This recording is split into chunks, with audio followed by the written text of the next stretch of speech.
everybody. Welcome to Roundtable Live for October 7th, 2016. My name is Baer, joined by MathasGames, RockLeeSmile, and a banana.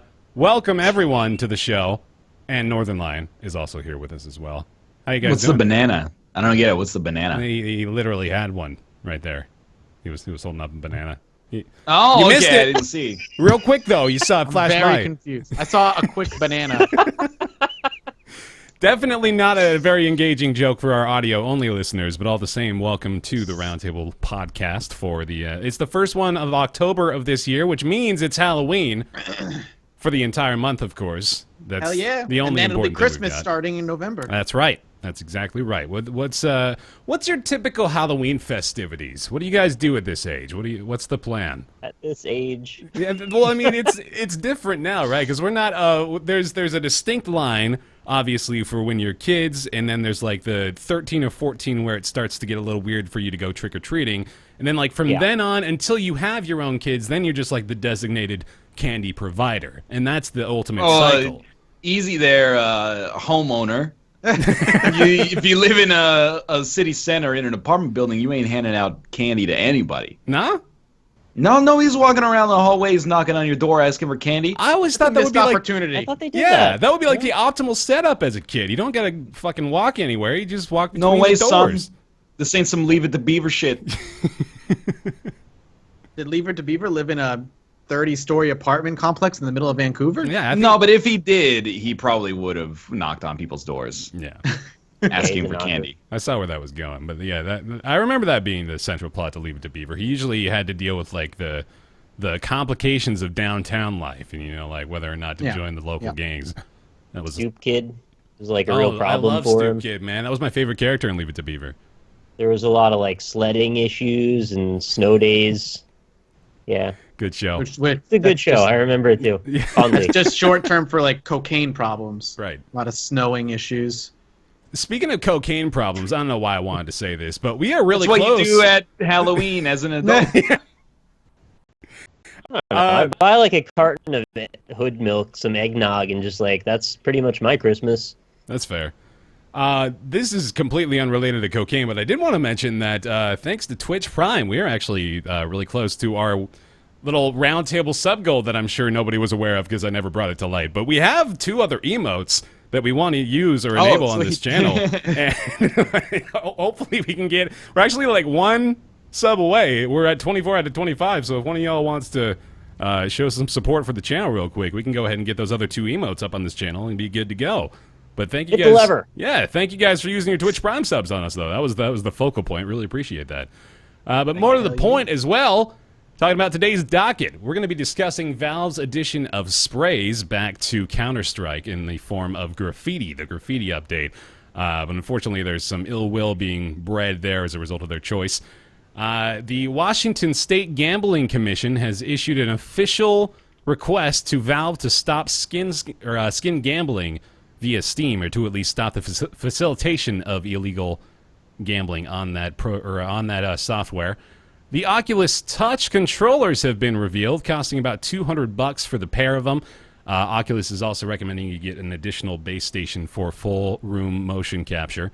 Mafia 3 on the PC is experiencing some issues.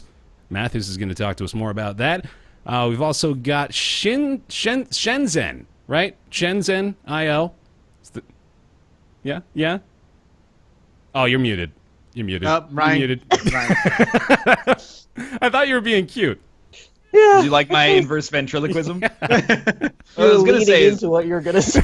technically, in the pinyin romanization of Mandarin Chinese, it's closer to Shenzhen. Oh, okay. But Well, that's valuable information. I'm glad you were here for that. Shenzhen I.O. And then, that's 2 of you, actually. Mathis and Nick both played the Outlast 2 demo. Going to talk about that as well. There's also one that I just want to bring to light right at the start of the show, which was that apparently parts of the Inside soundtrack, the game Inside, came from within an actual human skull. Yeah, human skull, right? Yeah, that's pretty neat. I thought I heard one in there. Turns out it's true. Yeah, that distinct sound. We all know. Actually, just doing that, it reminded It's me. got a I can hear that. clicky-clack in there. Yeah. There's definitely something going Try on. it out. Oh man, I love my favorite part of this story though is really just the sub headline, which is eventually all of the teeth fell out because of the vibrations. Which yeah, that when you're working with a human skull for sound production, you got to deal with that problem sometimes. Such is life. Yeah, that was Wish it pretty was great. recorded in a giant pyramid too, just to like really cap it off. Really, man, like it was actually pretty cool. You can hear on SoundCloud they have like the two separated files, the one that has just the pure sound, and then the After Effects version.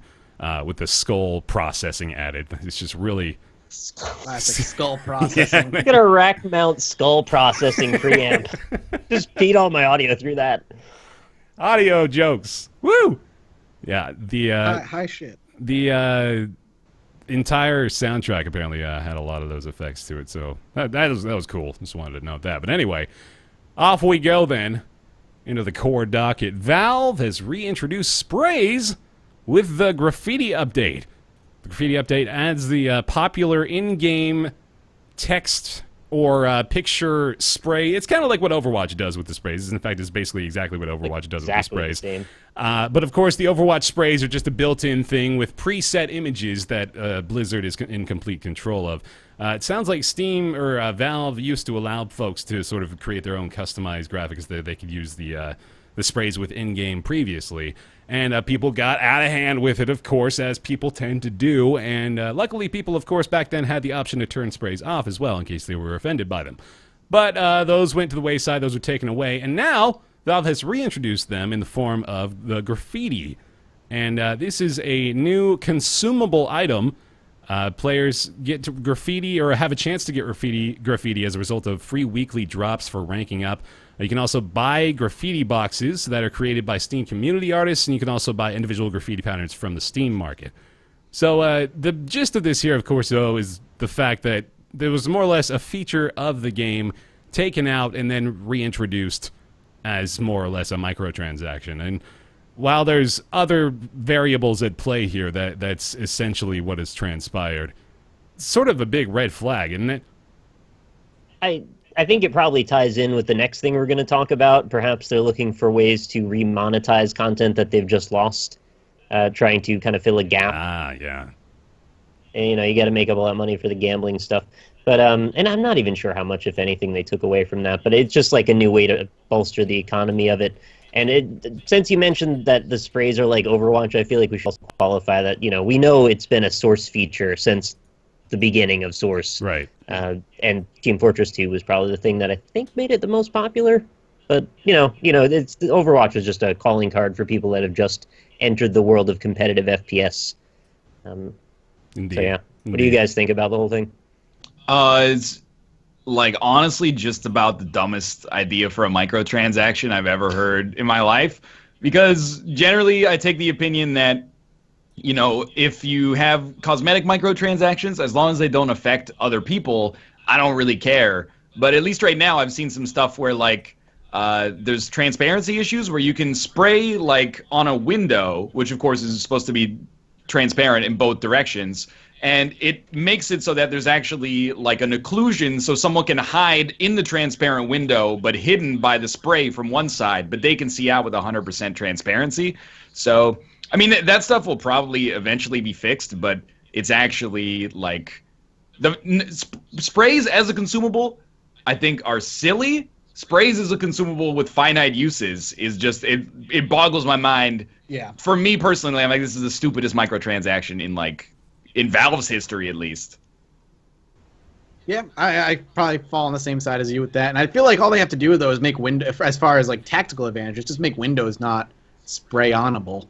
Yeah. Right. That makes sense. But I bought the argument for why they were like CS:GO doesn't have sprays. One of them is that it's distracting. Another one is that people, if you have custom sprays, they could put, horrible stuff or distracting stuff in there, and then that would take away from it. But the fact that you have to actually, pay for each use is just extremely silly to me. But it's very difficult to defend. I'm grasping at straws here, trying to conduct a devil's advocate argument for this, but it's just sort of a blatant fuck you from very many perspectives here. It was, I don't understand how to justify it. There's just There's just a lot of animosity to be bred here, I think. I think all it is just we want some more money. Like, there's no upside. Yeah, that's what it comes across as. Yeah. Well, that sucks. I'm trying so hard right now, man. Like, there's got to be more meat to this, but it's a bad move. Why do The it? far-reaching implications are that the CS:GO community will bolster Valve's overall income, which will help them make a better Vive version 2, and then the VR community will become strong. I'm just making shit up. I don't know. Maybe. It just strikes me as kind of like it is an erosion of goodwill, which is kind of silly to me. Like, some of the stuff, like crates, there were people who have problems with crates. But in the end, I'm like, I don't care if I get shot with a dude who has like a great skin for his M4A1 or something like that. That doesn't bother me. And it gives like a little bit of extra like emergent gameplay if you're the kind of person who's into that, you know, like Skinner box basically of seeing how it works out when you open a case. And even then, like, they added music, and the music was really expensive. So like if you were the MVP for a round, you could have like a custom soundtrack that would play. It was like $8, and you're like, oh, that's a little expensive. But for 50 uses a paid spray that could be like, I'm not sure if it's $2.50 to open, but it's like 5 cents every time you press the T key. That's actually a little ridiculous. Just to put like a little icon, like a little GIF on the map of like a dude giving the thumbs up. You're gonna pay 5 cents to give a thumbs up digitally in the game. That is like an investor's wet dream, man. The thing you just described. We're gonna charge them 5 cents every time they input this one button in Next game. up, we got limited use emotes. Yeah. Oh boy. In Overwatch. That's on the way. When the PlayStation 3 was new and that Warhawk game came out for it, I remember there was talk that they might do consumable power-ups, like consumable missiles and consumable everything that you could pay for. And after that didn't happen, we were like, oh, what were we thinking? They wouldn't do something that stupid. This is kind of that. Just had to wait like another 10 years or so. I'm finding what little I can here in the form of the graffiti boxes, you know, being driven, a lot of them by community artists.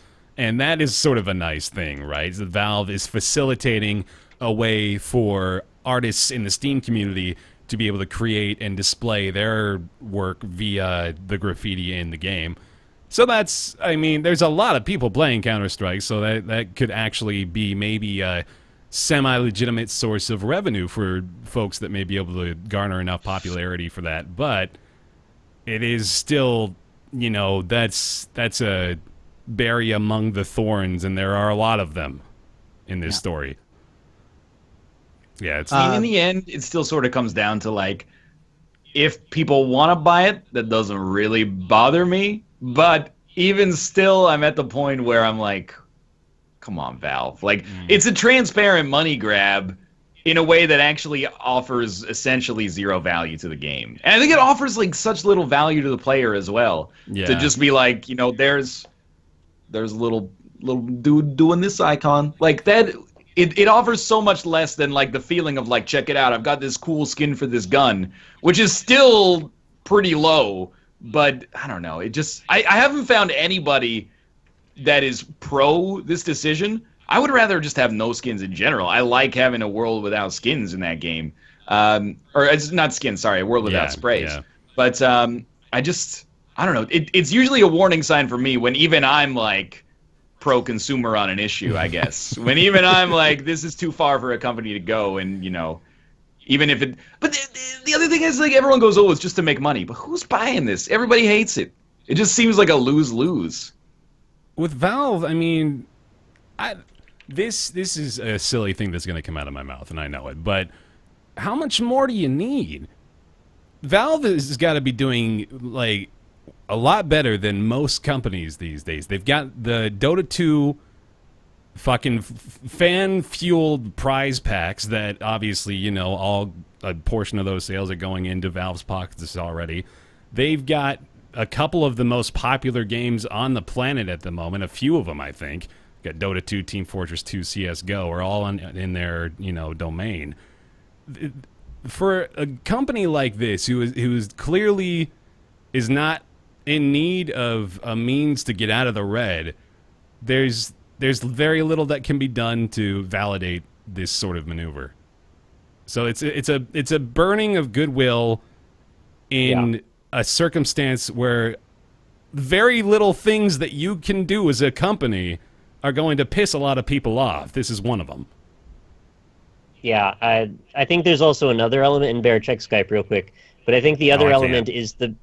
Oh, There's audio bleed coming from your end. Probably headphones turn your down. headphones Oh, down. okay.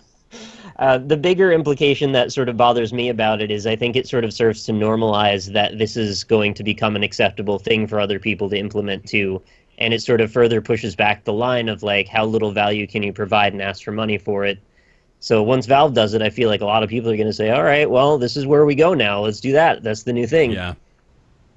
Very true. I don't know. I still disagree with that. I forget what game we were talking about. I think it was Ark. I still disagree with the argument that it always, anytime anybody does it, it creates precedent, even if it's Valve.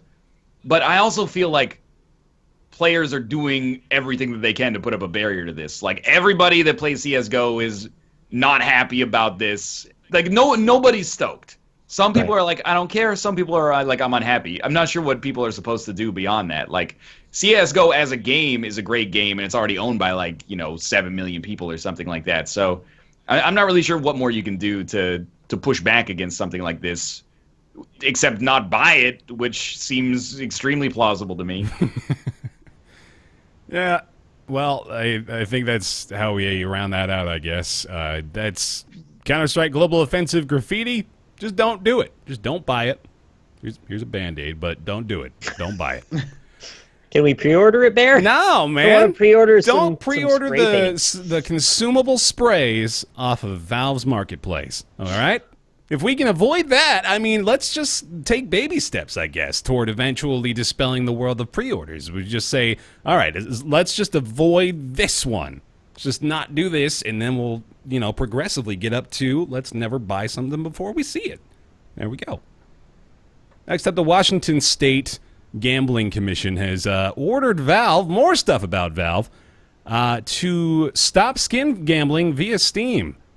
Sent a letter to Valve to co-founder Gabe Newell ordering the company to cease and desist the popular form of virtual currency gambling related to its game Counter-Strike Global Offensive. This is, of course, tying in with news from early January, or not January, July, where Valve actually issued cease and desists to those companies listed, including CSGO Lotto, CSGO Lobby, CSGO Wild, a whole bunch of skin gambling websites. Valve ordered to cease the activities of those sites. And now Valve is being told themselves, on the flip side of the coin, to stop actually allowing that to happen in the first place. So this seems like it's probably going to be the end-all, be-all as far as these stories are concerned. I think we were all sort of speculating whether or not something like this would happen, and it turns out the hammer has been thrown down against Valve, which is sort of where the buck stops, I think. I hope the buck stops. I hope it does too, it's really just like it needs to stop. I'm glad that there's like something legally happening about it. Mm-hmm. It just sucks that it was allowed to go on for. I'm just curious on like why did Valve let it go on for so long in the first place? Probably because they were making money on it. Yeah. Nobody called them out. Yeah. What does Valve get from the gambling though? Just like more people buy crates. Do more people buy crates, or do more people? I mean, I guess where they're getting the cut is like the 15% that they get on every Steam Marketplace purchase, right? More or less, yeah. But I'm just trying to there's probably a causal line that we can draw. I just don't want to throw them under the bus by without. Valve. Well, of course, yeah. all I'm of just it. saying, most of these sites work by you gamble your inventory, like pieces of your inventory, and then that gives you like a weighted roll of a dice, and the more that you put in, the higher your investment you put in, the odds of you winning are better. So I guess just increased demand from gambling causes people to buy more off the marketplace, Right. and I guess they're making money off that. Yeah. And it increases visibility long term with people that are getting like fanatical about wanting things. I think that just encourages people to stick around longer potentially. See, I think now we don't really have a lot of trouble. I think we prefaced this story well by sort of portraying Valve as the villain. So let's just go further down that road. I feel like this sort of indicates to us that were Valve not benefiting directly from the gambling all this time, they more than likely would have taken a lot more direct action to sort of prevent all these things from happening, because it's not a good look for them, you know? Like, they got to be aware of that. But I disagree with that. And the reason I disagree with that is because I still think of Valve primarily as a developer, publisher, and distributor. I don't see them as like an arbiter of what should be happening necessarily with their games once they're out into the public. So if I put myself in Valve's perspective and I'm like, okay, there's an API that exposes your CSGO inventory that we've allowed to be out there, it doesn't necessarily have to be used for gambling. Like, that was one use, but you could also maybe write a program that hooks into that API and then displays it in a forum signature or something like that. Or you could do anything with it. The world's your oyster. So I can understand from their perspective why they're like, hey, people are using our API for things that are maybe a gray area, but as long as it's not actually illegal and we're not being encouraged to stop, it's not really our place to step in and say that that's inappropriate. That's fair, yeah. I guess I don't know. I legally, could see both sides of that. I mean, they are aware of their demographic information. They know who's playing the game, and they've got to see some sort of a link between the amount of gambling going on in a younger age, which should at least send up a flag for them to maybe do more research. But is I don't know. does any company have do you even have an ethical obligation to stop that? Like, I'm not sure. The way I see it is, if you're making a gambling site and marketing it to kids, that's an unethical action. But as Valve, somebody taking your framework and using it to do that, I'm not sure that it necessarily, like at what point does Valve say, like, how do they administer every use of their API, I guess, is what I'm trying to get at here.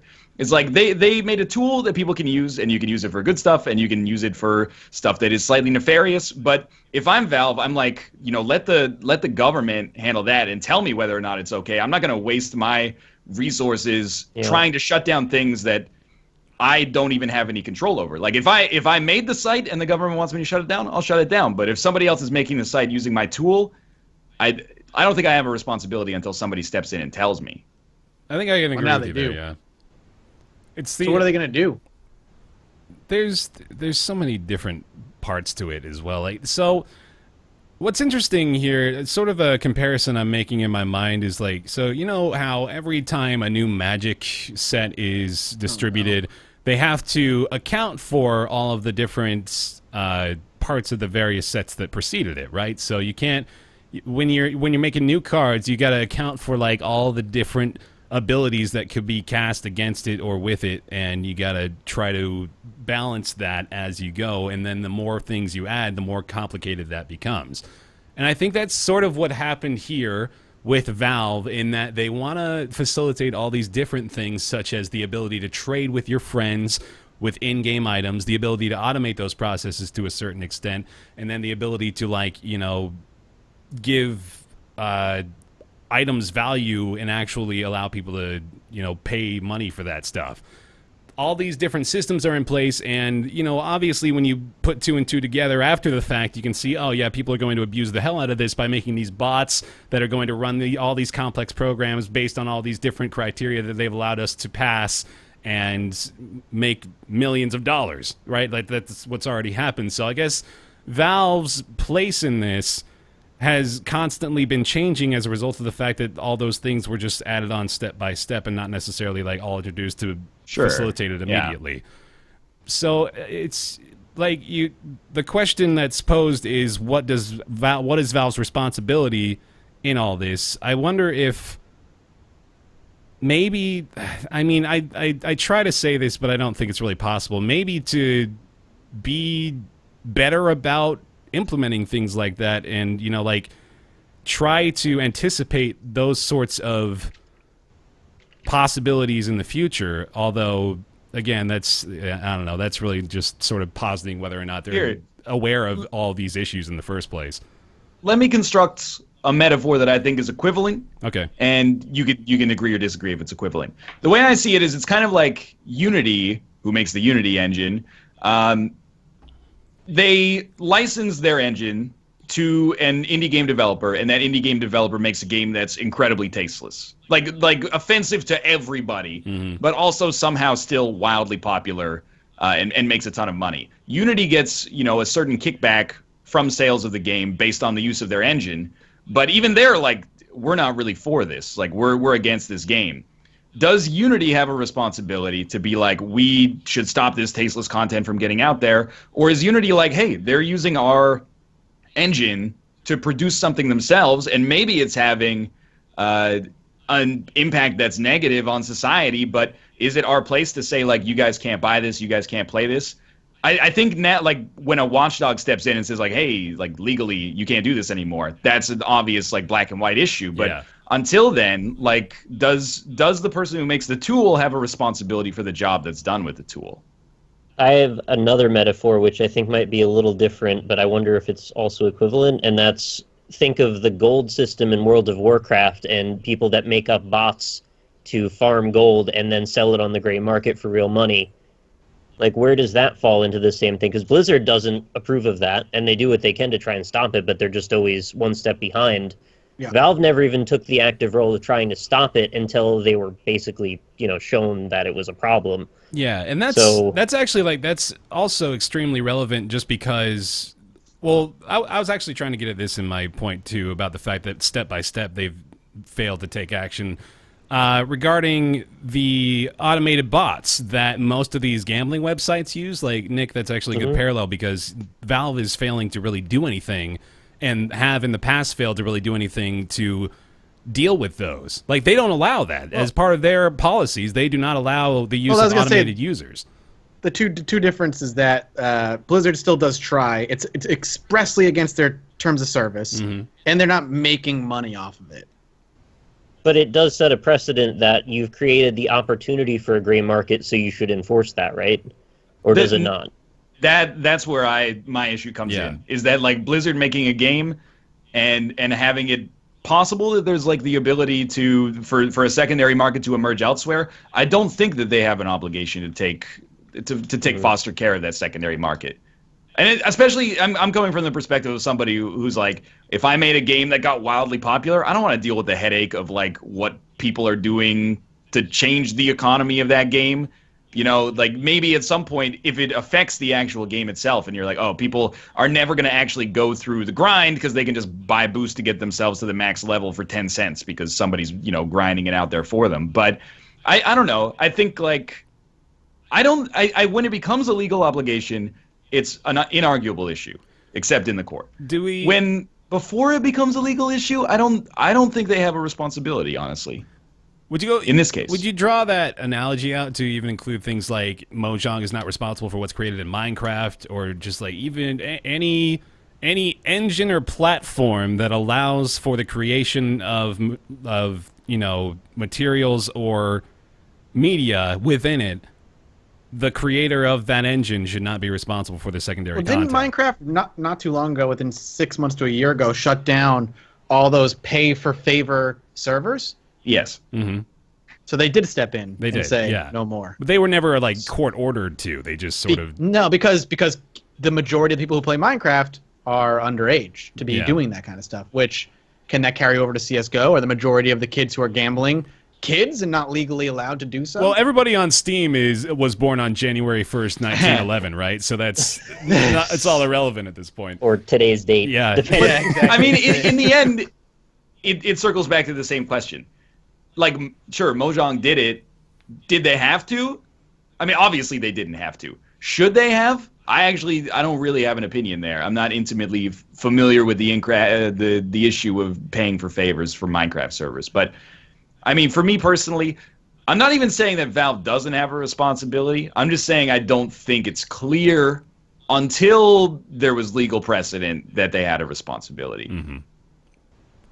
Looking at, like, exactly what the Washington State Gambling Commission says may actually help to open our eyes a little bit here, too. So let me just read that verbatim. Skins continue to be used as consideration for illegal gambling activities on third-party websites, which Steam has attempted to address. The Gambling Commission expects Valve to take whatever actions are necessary to stop third-party websites from using skins to gambling through its Steam platform service. This is the wrong section. I thought this was going into detail about what they had actually said. Okay.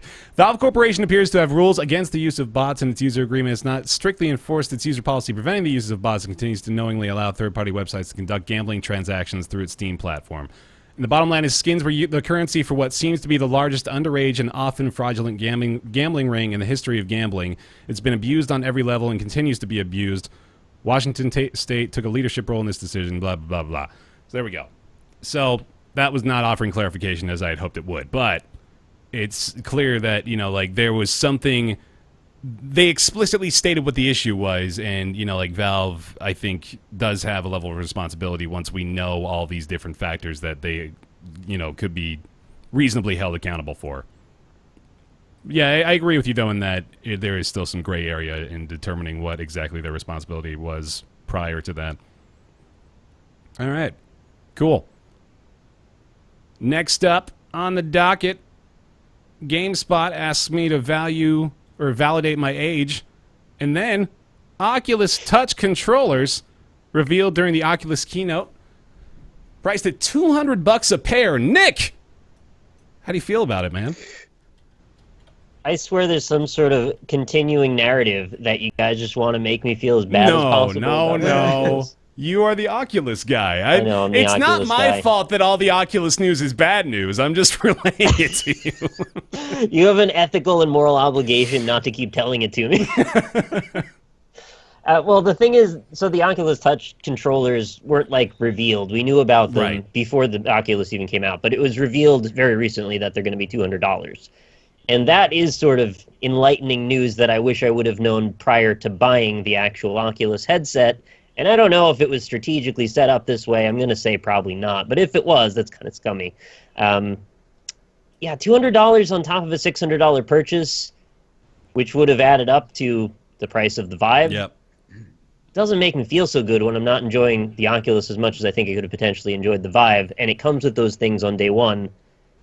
I would have had more options right away, and it would have been the better supported one, and it wouldn't have been linked to Palmer Lucky, and it wouldn't have been linked to Facebook, and I wouldn't have to deal with the annoying application, and I think you get where I'm going with this. Are we on the same page as a group in that I feel the stagnated release of the different parts of the peripheral were sort of a misplay, right? I don't even know if they were actually able to... I don't think they did it on purpose. They didn't... I don't think they strategically let's wait and get these touch out soon. I think it was, Vive is coming out, we need to compete. Mm-hmm. These are not ready, so we're just going to get the headset out now and have people... They have to wait. They could have waited, but then they couldn't let the Vive share, have it by themselves, right? That's what I'm saying. Yeah, exactly. Yeah. They can't just have the Vive just go out there by itself and just own a massive amount of the market without competition. So they needed to compete. And then they decided to push the Touch off. It sucks that the Touch is that expensive. Yeah. But, yeah, they definitely scrambled. And I feel like that could be felt with the whole shipping problems with the Oculus. When people were ordering Oculus, how much it was delayed and people didn't get theirs and it took forever. That just screamed rushed to market as quickly as possible. So this is probably just more leftover of that. And by pre-ordering my Oculus, they were so kind as to allow me first access to the Touch. Pre-order? So I'm allowed right now. I can pre-order for only $200. Lucky you. That's it. Lucky me. I'm thinking about just jumping ship at this point. I know plenty of people have told me to sell the thing. I don't know if I can get behind just straight up selling it, but I think I'd rather not go $200 more in on it and just save that money for a Vive for the next gen or something. I don't hate the Oculus. Like I've said 100 times, I don't think it's awful. I just don't think it's what I could have had if I would have bought the other one. And, it functions the way I intended it to, the way I wanted it to. It does pretty much most of the stuff I wanted it to. There's not a lot of games for it, and I don't use it that much. I think the Vive would have been better. We are definitely still in the early access phase, or not the early access, the early adopters phase for VR. I think it's probably going to be 1 or 2 more years before we've got, a solid games base, and then I've burned off my VR enthusiasm for the time being. I'm back at the point where I'm I'm glad I have it because it means that I don't have to get it. Mm-hmm. It already exists. The barrier to entry has already been crossed. Yeah, effectively. That's tech for you, such man. a great selling point. I love having it because that means I don't have to get it again. That's Yeah, and I'm I played the shit out of everything that was worth playing the shit out of. yeah. And I played to boredom at that point, and now there's nothing new to keep me coming back and putting the headset on. That's like the first time you're so enamored. yeah. It's like being at the start of a relationship, and even if like the person you're infatuated with like shit their pants in front of you, you'd be like, "Oh, that's so cute." Whoa, she doesn't care Probably what not people think that of her. specifically. Yeah, I'm being a little facetious, but you know, you go like, "Ooh, there's a game where you can pretend to have a lightsaber, and then it like shoots a laser at you, and you deflect it, and you're like, okay, that was This fun." was wicked worth $10. Yeah, exactly. And And then get like, sued and the game disappears from your Steam library. What? well, like 2 weeks later, like another 6 lightsaber games and like 10 ping pong and 40 mini golf clones have like all come out, and you're like, okay, I don't need to do like another tech demo for mini golf. I don't need to do another tech demo for ping pong, you know. So we're in that period now where I'm like, all the really sweet stuff is gone. We're just gonna wait for cool stuff to come out, and hopefully, you know, in a year or so, it starts to. But I'm definitely like less enamored with VR now than I was a few weeks ago. This is a great preface to our next segment, wherein I discuss how enthusiastic I currently am about VR. More on that later. I'm actually still enthusiastic about it. I just wish I had the thing that let me express my enthusiasm properly. Yeah. I'm not. I'm with Ryan in that I'm less enthusiastic because I played the shit out of it, but I'm not like. I still think the Vive is every bit as good as I praised it when I first got it. It's still an amazing piece of technology. It's just there's nothing left to play. There's nothing there anymore. Like Ryan said, you can play like 7 different lightsaber things and At least you had some games though. I didn't really get any ever. That's I got unfortunate. scraps. Have you? See, if I would have just had my bed just roll into the wall or something, it would have been a different story, because then I would have room to dick around with the standing games. I just don't have the option, so I thought Oculus would be better since it didn't have the ability to do room scale. With the and Oculus, now they're giving us that ability. you can spend another $80. You can have it even better, man. It's great. I 280 total for everything with, additional. yeah, so you got the 2 touch controllers. Which have you used the touch controllers? Any of you guys? No. No. I had a chance to at PAX Prime or PAX West, I guess, and they are actually pretty nice. Like they felt like basically a smaller version of the Vive controllers now that I play with those, but it was it has everything you need, and it's I sort of just like that it's this little non-intrusive device as opposed to like holding a full-fledged controller or something. It really does add pretty well to the overall Oculus experience, so that's nice at least. But $200 for the pair is that leaves a bad taste in my mouth. Did you see the PSVR, how you can like see your own hands in the game? No, I didn't see I thought that was like a really neat thing. Yeah, but like a lot of the stuff, like I watched a little bit of the Giant Bomb PSVR stuff. Some of the reviews have been pretty positive, but the most enduring, consistent, like positive thing I've seen is like it's easy, it's comfortable, and it's cheap. The other thing I've seen consistently from people who have used Oculus and Vive a lot is it really triggers motion sickness, and a lot of stuff seems to struggle to keep with you at like a frame rate that doesn't make you want to throw up. Like Jeff Gerstmann apparently has like an iron stomach for VR. Like he could go on roller coaster sims all day in the Vive and Oculus and have no problem. And when he took off the PSVR headset after, I forget what he was playing, but he was like, I'm gonna be sick. I'm actually like nauseous. So I think that's really worrying. But it does have a smaller buy-in, and it seems like really easy to get it set up. But at this point, I think like my perception is you just bet it all on the Vive and just wait. And hopefully talented developers are going to make something for it that's truly robust, and that'll inspire more talented developers to do that. But in the meantime, it might take a while. Well, if that's true that the frame rate sucks, that's like the worst thing that could happen to it, because that's what made me sick as well when I was playing Metroid Prime, was just the 24 FPS moments. Oh, I'd vomit so fast. You've got to stay at 60 or more for real. Yeah. You just can't handle it. I thought it's 75 is like where you want it. And I thought that PSVR, the Sony said no games can come out unless they can maintain a steady 75. But maybe it's a tracking issue, like I mean, I can see that happening. Like if it loses you and it snaps around a lot or something. Beta problems, even maybe. Well, people were saying like the the environment shakes, which is something that happened in Pool Nation on Vive, actually. Like, everything just moved up and down like 3 or 4 pixels on like an oscillating sort of wave. And it was, you'd be looking around and you'd be like, I'm swimming. Like, I'm going to die. I'm getting sweaty. But, yeah, so I don't know, and that could be the developers as well. Like that could just be that game. But I mean, I'm not super. At this point, I'm like, if you're gonna buy a VR product for which there's probably not gonna be a whole lot of support, you might as well just buy the Vive, or you should wait maybe. Yeah, Just don't buy anything and wait for the next gen Vive. I don't see the harm in that.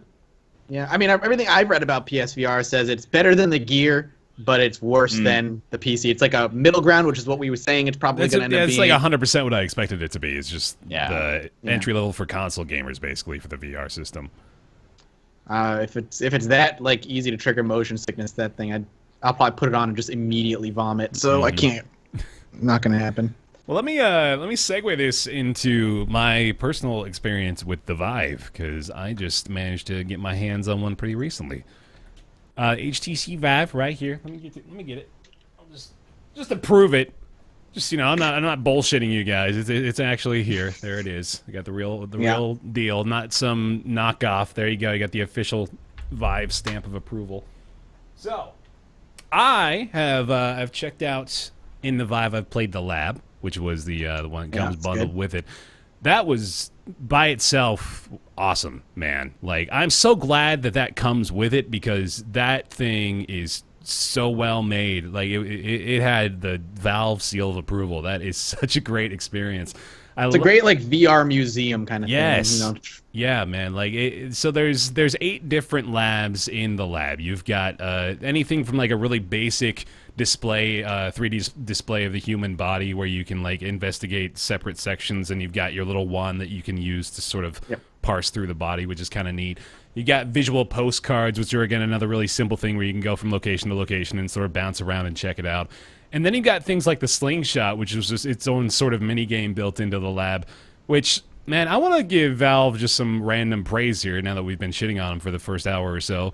They're hilarious, man. Like, they make funny games, and the slingshot is funny too. Like, laugh out loud funny. Like, a lot of the main gameplay in the slingshot mode is you have these cores, which are just these little circular robots that you put in the slingshot. You pull them all the way back using your wand, and you let them go, and you just fire them out into this big warehouse full of crates.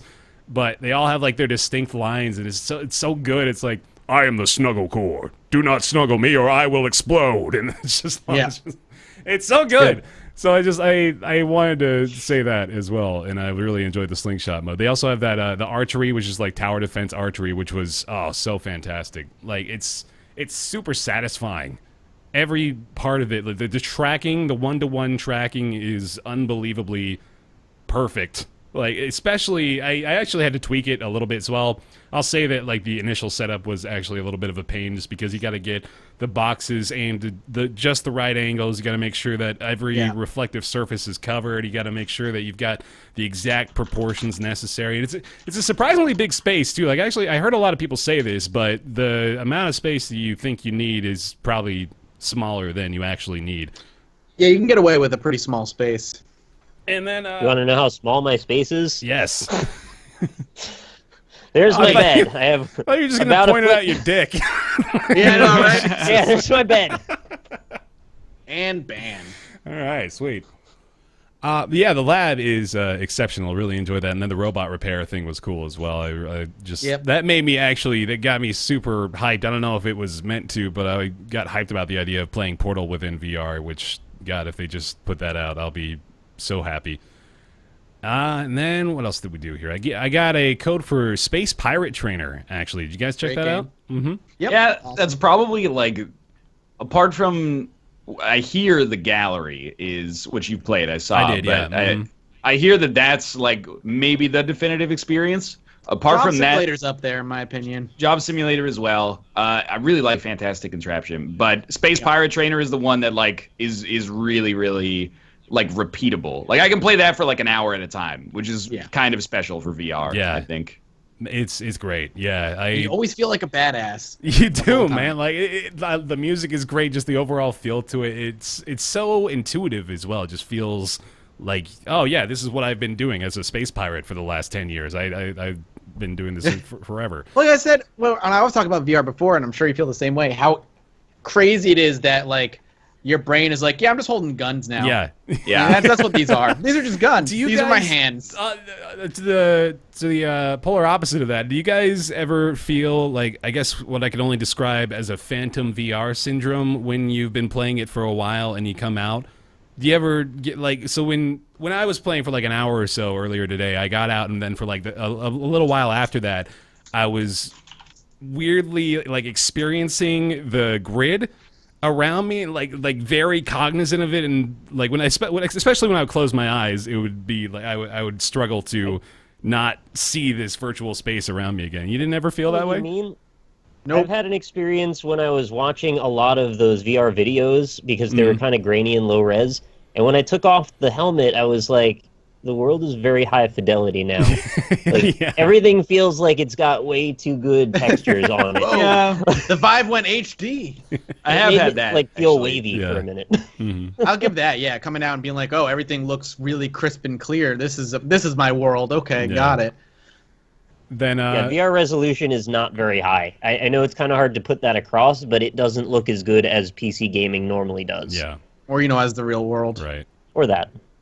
I will say though, the lab actually had another lab called Secret Shop or something like that, and that one was another one that really impressed me too. Yeah, that's a Dota 2 shop. That one made me really excited for the future of interacting with NPCs in VR, because just like talking to that guy and watching him walk around, like I wanted to like shake his hand and stuff, like actually be a part of the world, and I think that's not too far off, like having the basic interaction, I'm pretty sure, is just like the next thing coming. But I'm also excited about the potential for how far we can take, the full range of human motion as opposed to inputs, right? I'm not saying that you're wrong, but the secret shop like bored the shit out of me. Yeah, I mean, it's not by itself. It's definitely not the most impressive thing, but I did like it. It was like my fourth day having the Vive when I finally got to it, and then I went in, and he's like, "Don't touch anything while I'm gone." And then you're like, he leaves, and then you're like, "I'm gonna touch this." You touch something, and it goes like, "Whoa!" And you're like, "Yeah, okay." Did you do the? Did you teleport to the different places? Yeah. I teleported all over that room, all over the secret shop. you touch a torch and it goes off, and then it goes on, and you're like, "Ooh, yeah." No, my hand vibrates when I touch it. I mean, I'm cool. with you there. I mostly just like that spurned the ideas in my head of, oh man, imagine like how much further we could take this. You know what I mean? So yeah, that was like the what I got from it. But I'm amused by stuff like that. Honestly, that's just Have I you have played fun Budget playing with Cuts? toys. Played what? Budget Cuts? No, that's out. The demo. there's You can a get demo. Oh, the demo. Okay, there's a demo. No, I haven't played the demo it's yet. really good. It's like an hour demo. Like it's really good. I was looking forward to playing it. That's one that like confused me a couple of times.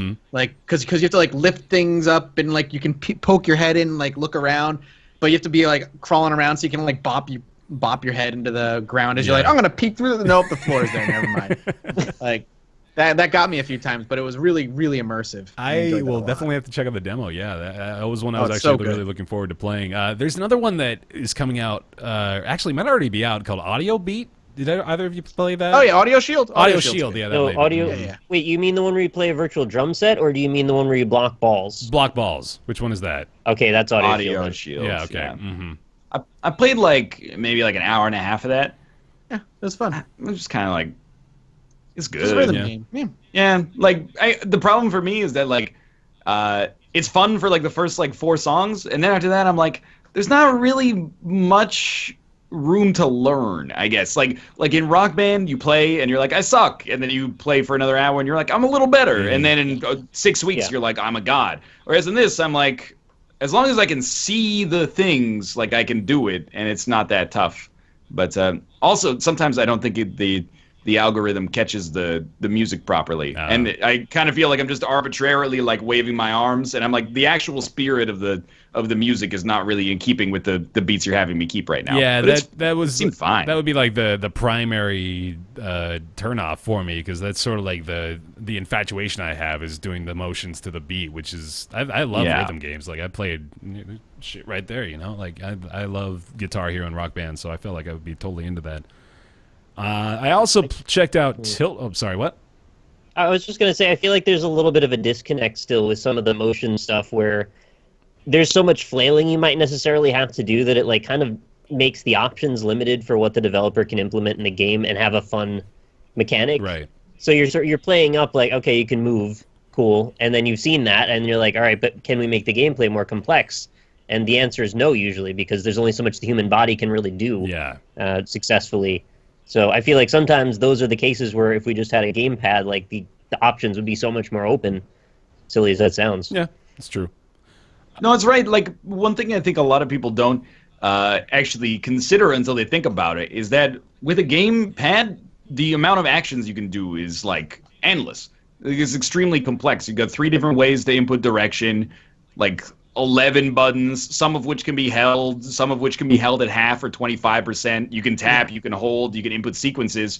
And then in real life, I mean, you can do anything, but to have it mapped to a digital environment is largely, at least right now, just coarse stuff, like put your arms in this general space or try to like do this gesture or something like that. That's pretty much it. So, yeah. I mean, I feel like the disconnect for some people with VR is like you're picked up in the real world and you are put down in a virtual world where you can do anything, but actually it's still just looking at what you're doing with these. And you got like a grab, Meaty and fists. you gotta move, and you got like 2 big cubes. Yeah. The camera's seeing these big cubes, and it's like, you know, what can you do with cubes? Not a whole lot yet. Yeah. The dream is once you have enough granularity that you can actually touch things with your individual fingers and move like really small objects precisely. That'll be when we're in the next gen, like the proper VR that I wanted since I was a kid. Yeah. We're almost there. Like we're in the sort of simulation version of that, but we haven't taken away the training wheels yet. Right. We'll see it soon, though. Probably within our lifetimes, I hope. I also checked out Tilt Brush, which is exceptional. Super fun. Yeah, just so great, man. Like that is such a nearly essential VR experience so right jealous. now. I really Go want to if you go to the Vive subreddit, you can feel really bad about your lack of talent. Playing that. You see people who have painted like whole houses, and you can just walk through the house and shit. You're like, I hate you. I wondered how just like stick figure. Oh, sweet. I wondered how quickly people would master it. Turns out, yeah, just right away. Oh, that sucks. Oh, yeah, there's people with awesome talent. Like I remember seeing the video of like old Disney animators drawing their characters in cool. Tilt Brush. Yeah. I'm like, that's awesome. Mm-hmm. And this has like the power of Google behind it, so you know it's gonna be okay. It may not be supported very well depending on whether or not they prioritize it, but it is still an extremely good product out of the box. So They may abandon it in 8 months. right, you never know. I'm just waiting. I'm starting to realize that I think my ideal Vive game is like Zachtronics making a puzzle game in the Vive that basically subverts the need for an engineering degree. Like making a game that is like that level of like programming intricacy combined with some physicality in the Vive, and then if you beat the game, they're like, if you just take this screenshot to like your local community college, they'll at least give you like a year's credit. Yeah, you want the robot repair lab, but as a real thing. Exactly. Yeah. That's like my platonic ideal for VR right now. It's like, Mechanical you know, Turks, but for college credits. basically like build a car in build a car in the Vive, or like disassemble and reassemble this engine in the Vive, or build a computer in the Vive, or something like that. That's like that's where I want that to go. That can't be far off, man. That's going to be out like holiday 2017. I'm Online sure. VR courses. Yeah. Just wait till That we would be get so the fun. motion glove controllers. So Yeah. it can map all of our fingers as we And move. that's what I was hoping for now. I wish we just jumped right to that part. Yeah, I'm curious if it'll be in our near future or not. I hope so. The first time that we have the VR glove and I do this to myself is gonna be man. I'm gonna blow my fucking mind. That's gonna be amazing. I already like with playing Elite Dangerous in VR. and having the stick and throttle, and it moving exactly as I move. It's like, yeah, that's my hand, because you see the hand gripping the stick and stuff. And you're just like, oh, that's actually my hand there, and that. All right, this is really weird. It's awesome for sure. And then I played. What else did I check out? I did a little bit of. Check that dungeon one. Which one was that? I'm trying to think of the name. Vanishing Realms. Yeah. No, I didn't check that out. What is that one? I've heard that's pretty dope. It is really good. So you're going through a dungeon as like a hero, and they give you like a sword and a shield, and you're fighting skeletons, and like the skeletons are your size, so it's like really kind of horrifying. And you get like a bow and arrow. It's a pretty typical dungeon crawler of like you're the fantasy hero, but because everything's to scale, it's crazy to sword fight and like block the sword of the skeleton and counterattack. You look like a fool, like when someone's watching you, but like in the game, you feel like a badass. You're like, I'm a trained swordsman. This is great. Hell yeah, man.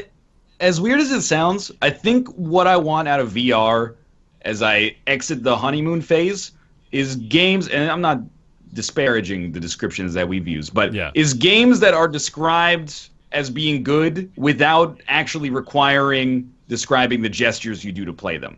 Because whenever people talk about like Vanishing Realms, they're like, Vanishing Realms is really good. Like you have potions on your belt and you grab one and drink it. And I'm like, okay, that's cool, but that's not really fun in and of itself. Like it's just a new way to get the input. If it wasn't a VR game, it would be boring as shit.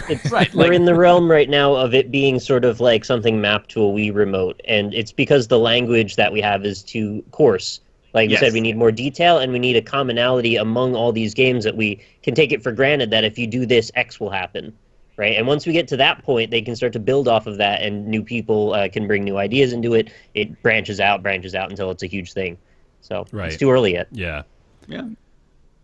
And the last big one I actually tried out was the gallery, like Ryan mentioned. This is going to be an episodic release, apparently, but it's more or less... This is like how I was describing my experience with the Oculus version of Abduction. This is sort of the sort of game that I expected to be really enthralled with in the Vive, and turns out I was. I only played about 45 minutes of it because I actually, like, I played to the point of physical exhaustion, which was surprising to me. I didn't ever actually expect that to happen, but I was like, okay, I want to keep going, but, like, I can't wear the headset anymore comfortably, so I'm going to stop doing it now. But that was a pretty cool experience. I really enjoyed the gallery, and I think I'll probably play quite a bit more of that.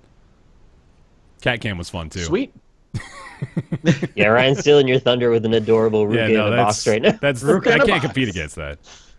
It's pretty good. Oh that was Tomo, God. Too. They both got a box? Tomo's like, fuck, what's happening? Fuck. Oh, no. Watch out, he'll punch you. Hey, buddy. I know, that was great. To the audio-only listeners, Tomo is in a box. That's what you missed. It's great. But yeah, that's been my Vive experience. I am seriously enjoying it. Like, I've been playing it almost every day, actually. I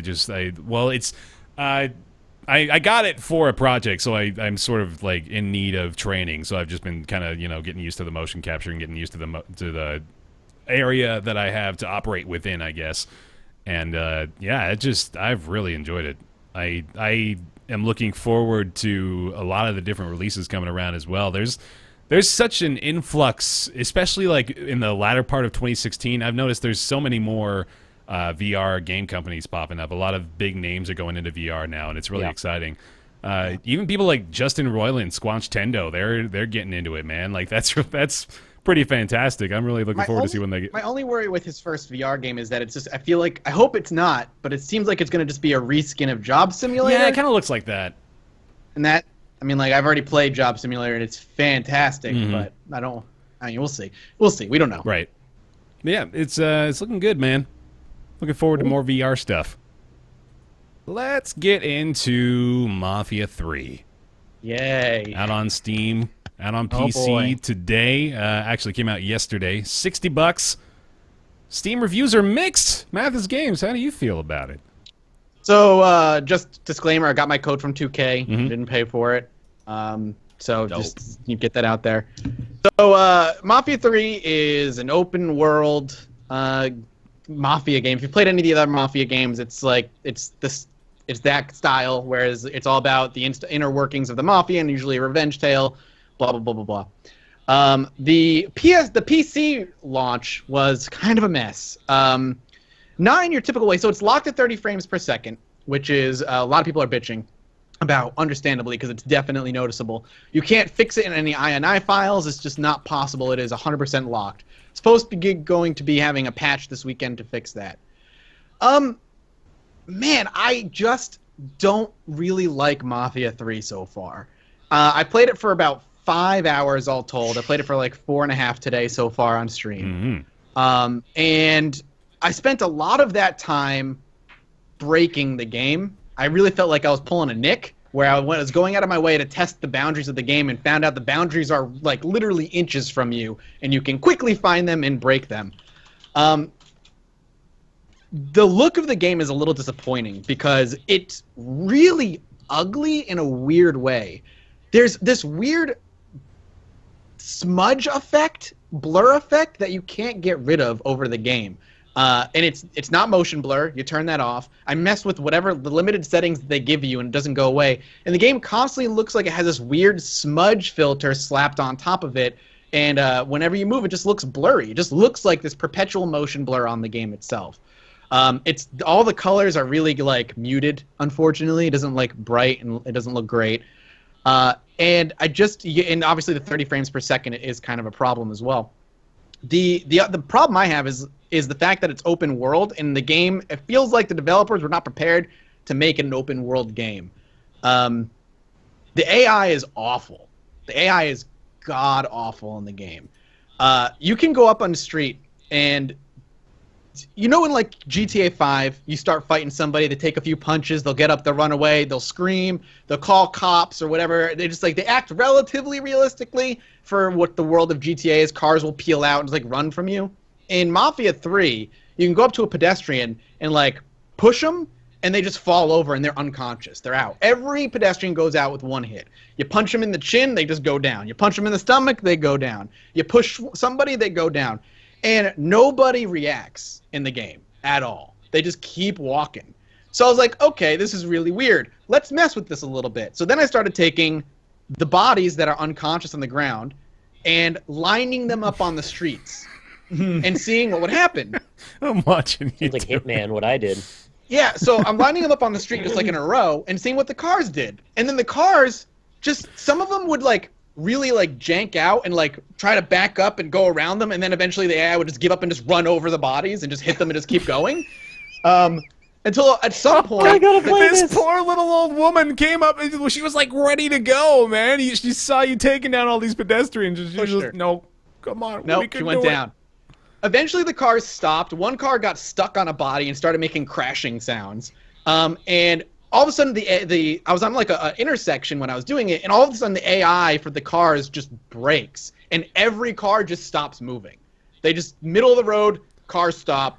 Not just where the bodies are, like everywhere. They just all stop. And I just start throwing bodies, and I pile bodies, and I pile bodies, and I pile bodies. And 1 out of every like 10 people, like this is a feature of the game, is like if you commit a crime, people are going to go call the cops.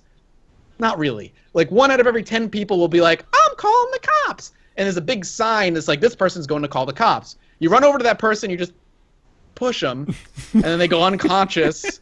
And then nobody tries to call the cops. And they just stop trying to call the cops. It's awful.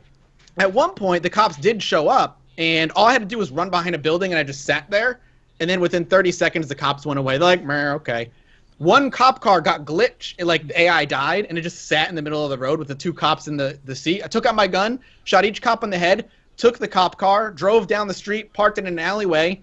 Within 30 seconds, the cop's like, hey, he must be gone. He's gone. That's weird. As this and then I picked up the cop bodies, and I start walking down the sidewalk, and the people are just like, he looks like he needs a doctor. I'm like, yeah, he's got a bullet in his head. He definitely needs a doctor. Oh, man. So the open world AI is hot garbage. The AI in missions is equally hot garbage. So you can attempt these different missions in a variety of different ways. Go in guns blazing, or you can go in stealth. I'm playing the game on hard, by the way. Just put that out there. Mm. I went in stealth, and God, the AI just doesn't know what to do. Because you can go around a wall, and you can pin up against a wall, take it for cover, and you can press a button, and you can whistle. and the whistle will like attract the nearest guard. So you whistle, and there's like a pack of 3 guards, right? One comes over, he's like, huh, what's over here? Comes up to the door, prompts you to press B. It's not like your guy just grabs him and pulls him around the corner. Dude gets up and steps out in the doorway, stabs him in the jugular, pulls him around the corner, and then throws the body. And the other 2 guards are like, that was weird. Whistle again. Here comes the other guard. He's like, derp, derp, derp, derp, derp. Press B. You like stab him in the face, drag him around the corner. Other guards just standing there like, weird. That's strange. Whistle again. The guy comes over, sees a dead body, and he's like, I never liked him anyway. He gets close. Literally says that, stab him in the heart, drag him around the corner, drop the body, proceed to next room. Just start. You do that through the whole mission, and nothing happens. That's just old Splinter Cell strats, man. Back when the AI don't care none. They don't care at all. It's awful. And one of the missions has you outside. It's like you're not in a building, you're in an outside complex. And there's a gate that leads into the complex itself, or a fence. You can lean up against the fence, and it's not considered in their territory. And you can whistle, and one of the cards comes up. You stab this guy in the neck with your knife, bleeding everywhere. You dump him on the sidewalk, and the people are just walking by. They're just like, man, he's a dead guy. That's weird. That's strange. And then you just keep doing that, and nobody reacts. Like, the world just doesn't react. Other issues are like the world seems relatively unpopulated. There's not a lot of things on the street. You quickly find the car limit. When I was doing that body piling thing, cars eventually just stopped coming. Maybe like 15 cars before they stopped spawning. And the draw distance is awful. Like, you're driving down the street, and within 30 feet in front of you, you can see the cars. The cars how do is that. this game this bad? The cars do that weird. You know that in No Man's Sky when you're flying into the ground, it does that grainy phasing thing. Yeah. That's what the cars do. So you're driving down the street, in. the cars are coming. They don't even pop in. They grainily phase in front of you, and they drive by. It's just like. It was just fun, just like breaking the AI as hard as you possibly could, and it's so weird. It's such like a disconnect when you brutally murder somebody and drop him onto the sidewalk, blood everywhere, and the civilians are like just whistling and walking, and they make comments like, "He looks like he needs a doctor." I'm like, oh. I Awesome. watched a segment of you just like carrying somebody on your shoulder. That was like a clip you showed with us. Yeah, there were like 5 people that you walked by. He needs a doctor. He needs a doctor. They don't care. It's weird. And I was piling. At one point, I take the bodies and I try to pile them on top of the car to see if they freak out. They didn't do anything. Like, you just throw them on top of the car. I had a pile of bodies in front of the car. Nobody gets out of the car. Nobody tries to call the cops. The cars don't move. But take out a gun, fire a bolt in the air, everybody freaks the fuck out, and everybody just starts driving all over the place.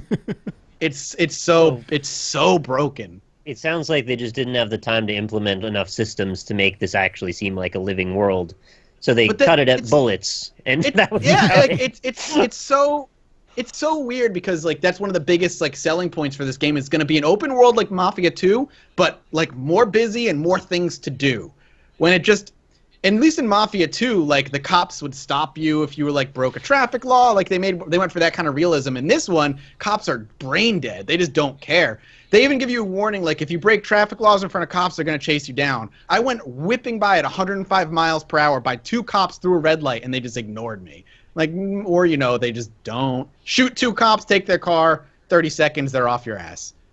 So you talked about mechanics this whole time. What is there to actually do, though, in the game? So the meat of the game is very, if you ever played the old Godfather games, it's very much like that, where you're taking over these like prostitution rackets, drug rackets, or whatever from these enemy gangs, and you're taking them under your name and distributing them to one of your 3 mob bosses.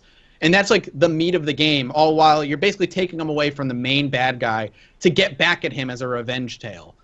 So you're the boss from the very beginning. You don't have to like work your way up. The first hour is like tutorial to show where you were, how you got almost murdered, and why you want revenge on this guy. And so you start at the bottom and kind of like you're taking things away from him. But it's a lot of that. It's a lot of just taking rackets away and then distributing them to your employees and just doing that a lot. And that's the thing too. Like, I liked the Godfather game back in the PS2, but you can't get away with just that kind of level of base gameplay anymore. So how does that map to the actual gameplay then? So are you just going to different territory points, killing somebody, and then walking back to the mission? So like one of the first ones you do is you're taking over a prostitution ring.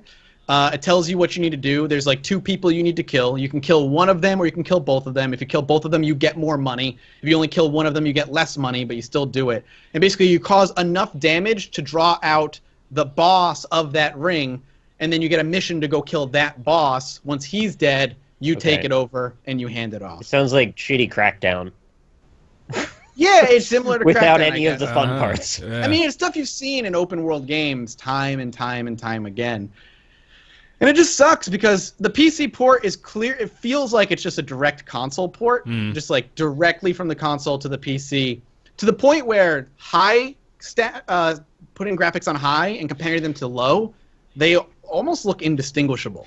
Like there's almost no difference outside of some shadows and some volumetric lighting effects. Other than that, the models look the same, the cars look the same, everything looks the same. And it just feels like a huge waste because it was sucks because the game didn't get review copies put out, and that immediately was red flags for people. And now it's like, oh, okay, this is why. I had a lot more understanding for people not giving away preview code or review code to press before this year, but it's sort of rubbed me wrong pretty much in every instance that it's happened in 2016, where if they don't give press copies, it's probably broken to some extent.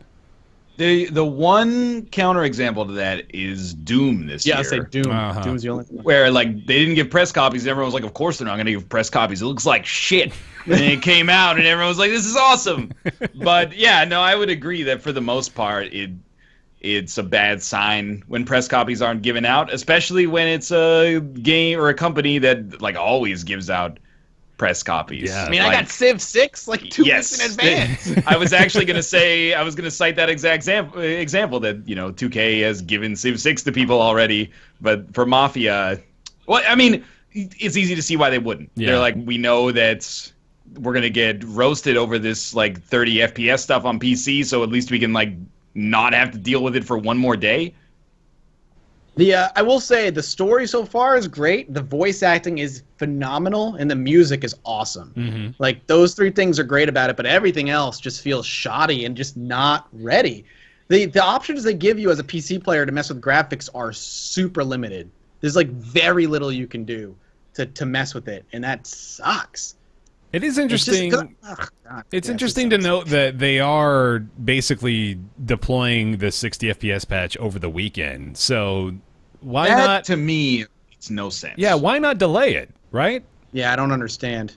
I just don't understand, like, and this is obviously like a mega project from a software standpoint, so maybe I'm just missing something, but it seems like the kind of thing that you would prioritize, like, ASAP if you're going to put this out on PC. Yeah. And if it only takes you, like, another 4 days, like, I know, like, people are very concerned about things like crunch. Like, you don't want your developers or anybody on staff working, like, 20 hours a day for 6 months before the game comes out. But, like, this should get in over getting, like, the Creedence Clearwater Revival license for, you know, Down on the Bayou or something. Like, I have one point to that I don't know if is actually right, but I had tweeted something similar to what you had just said about how silly this is.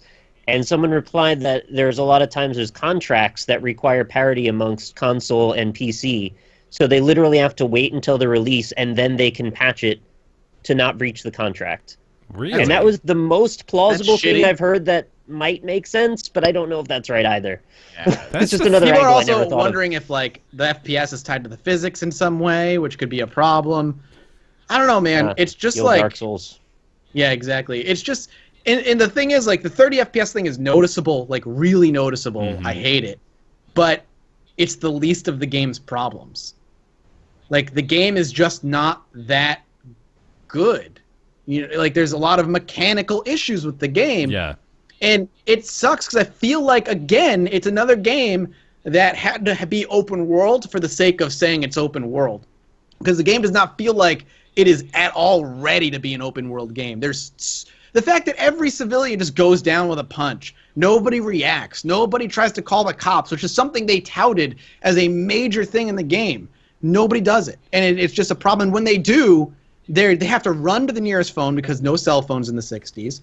And they give you a big icon like this person is trying to call the cops, and you just run over and be like, you're an idiot. And then they just fall over unconscious. Yeah. Like, it's just not ready to be an open world game. And the AI, even in on hard, in missions, like the shit that's supposed to provide a challenge is dead. Like, they're just dumb.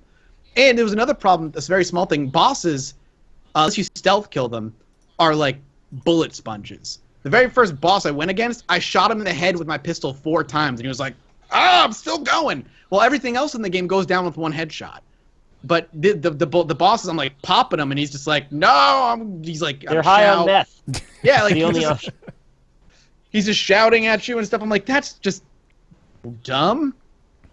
Yeah. I don't know. It's got so many problems. That's I had sort of that same issue with The Division when it just sort of, it takes you out of it when you see that your gun is about as effective as a gun ought to be in a futuristic environment, and then there's this dude that can just for some reason or other take 4 full clips to the face, and that's just how it is.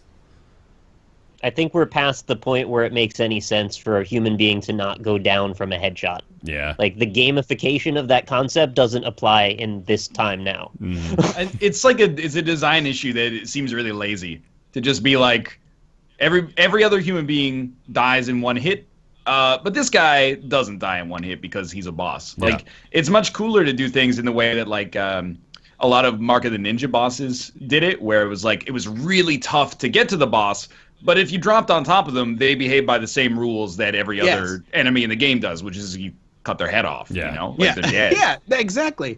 And it's just, and like, the more I think about it, the more little things that were happening. Like, if you get caught, like the enemy, and then you can kill all the enemies who see you in the mission, and then you sneak around a building, they still kind of know where you are. They don't really lose you. And at one point, the dude hurled a Molotov cocktail from the other side of the map up and over a building and landed like right on me. I'm like, what the hell? Like, the dude just straight up fucking just like, he had sniper throw, landed a Molotov on my head. I'm like, Jesus Christ. Yeah. But it's just a mess. It just feels like a mess, and it sucks because I really wanted to like Mafia 3. I was excited for Mafia 3. I remember seeing the E3 presentation and being like, but again, obviously they're showing you a very scripted presentation, but being excited for it. And I mean, like, this looks like it's going to be the Godfather game I wanted back when the PS2 era. And it's not. It's not at all. Based on all the things you said, even if all of those glitches weren't there, it sounds like the gameplay loop itself isn't even fun.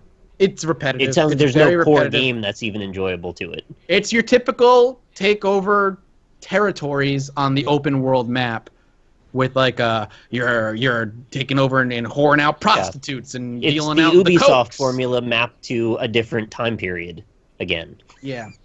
And you have that very minor management aspect where you're trying to balance your underbosses and making sure they all get territory equally because they will up and leave you. And like, that's interesting, but it's not interesting enough. And from what I can tell so far, it's not like difficult to keep them all appeased. Makes sense. Yeah, it's a disappointment. I will continue to play it because I'm really enjoying breaking the game. It's hilarious to me. Yeah, I'm excited to play it now based on everything you said. Not because I want to enjoy the game, but because it sounds fun to break. Yeah, I think Baer was probably showing it, but I have like a 15-minute clip I took from my stream today and put on my channel of just me piling up bodies and the AI just doing nothing. Yep, that was good. Cool. All right, well, Mafia 3 is currently available for $59.99 over on Steam. Another game available on Steam today is Shenzhen I. Yes. Ryan, what is Shenzhen I? So this is the new game from Zachtronics Industries, who you will know for something, probably. You know them for Space Chem, the game where you make reactors that create molecules, basically, compounds. Or you know them for Infifactory, which was like where you stack blocks to create contraptions in an automated process, like a 3D Factorio, but not survival sandboxy. Or you know them for TIS 100, which was a puzzle programming game where you, with an assembly programming language, complete some operations, basically. Shenzhen I is an evolution of that, where basically you play as an engineer who works at a Chinese electronics company, and every day you get these emails that come in, and the emails are like, hey, we need you to make an esports moving sign, like an animated electronic sign.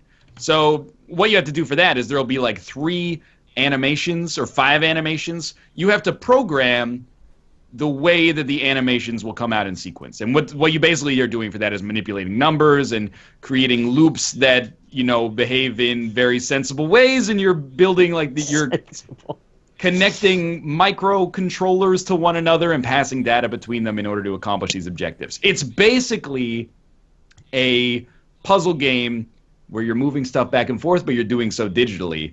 And kind of the hook for me is that it also has, first off, I think it's pretty intuitive and pretty accessible.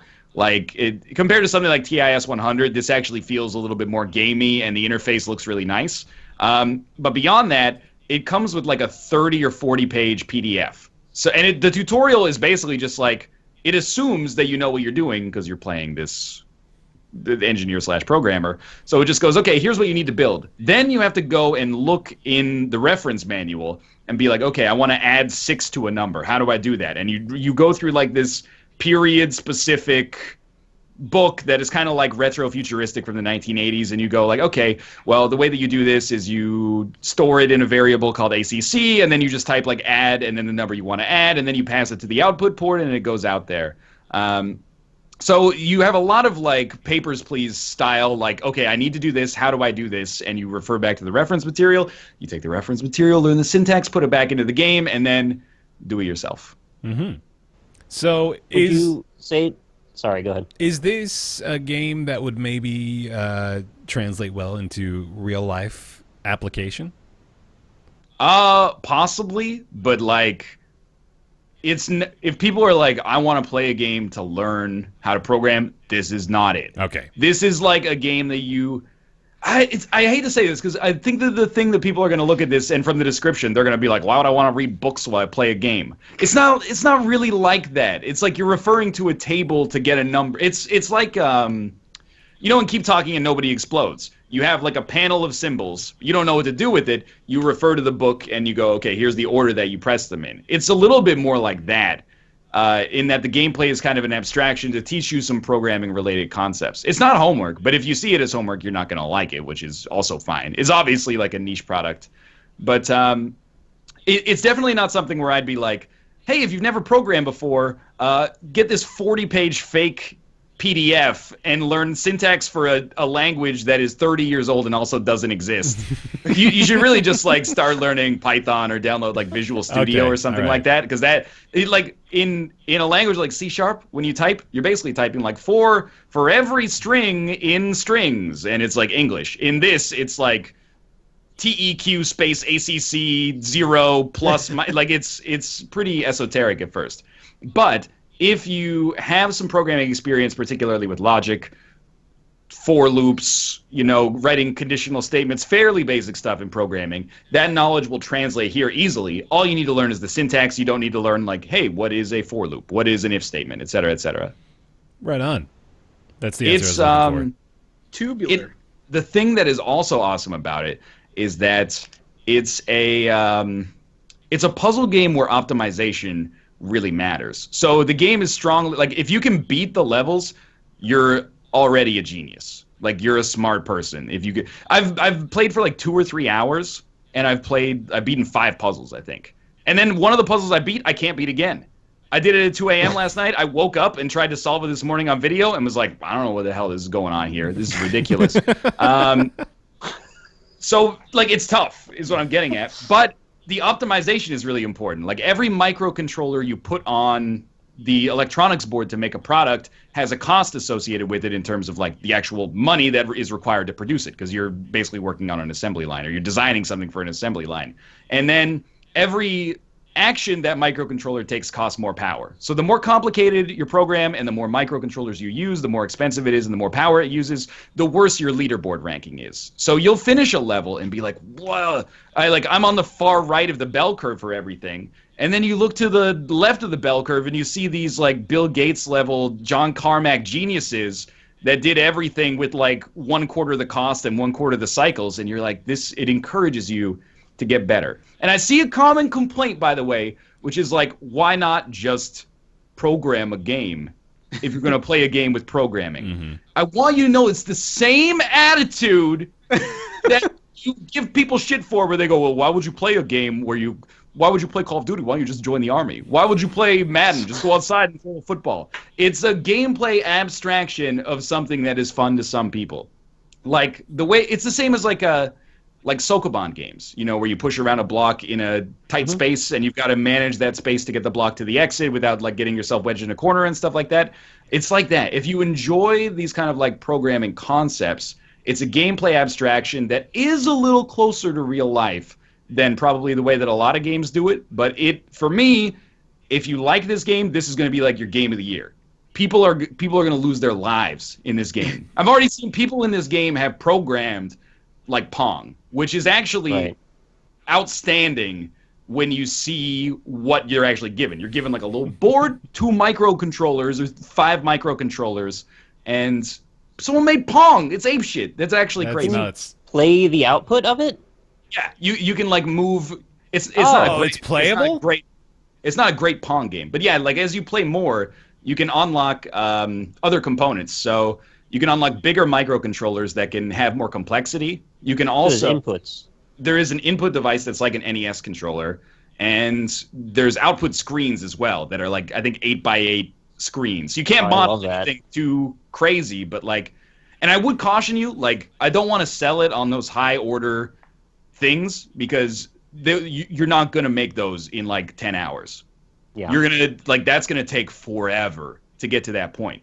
But I think for a lot of people, if you like that kind of like logical style of puzzle solving, you'll get to the point where like I have a number here, I need to get it here, and now after an hour I figured out how to do it, and that's like I am the smartest person in the world. Yeah. Until you see the leaderboard, and then you're like, I'm an idiot. I want to say, like, that's got to be fucking crazy to think that, you know, normally when you look at a high score leaderboard for a video game, you're not thinking, oh my god, this person's an actual genius, or this person has, you know, great physical merit. But a leaderboard for a game like this, these people have got to be engineers, scientists for NASA. These games have like a really large following amongst people who are like smart.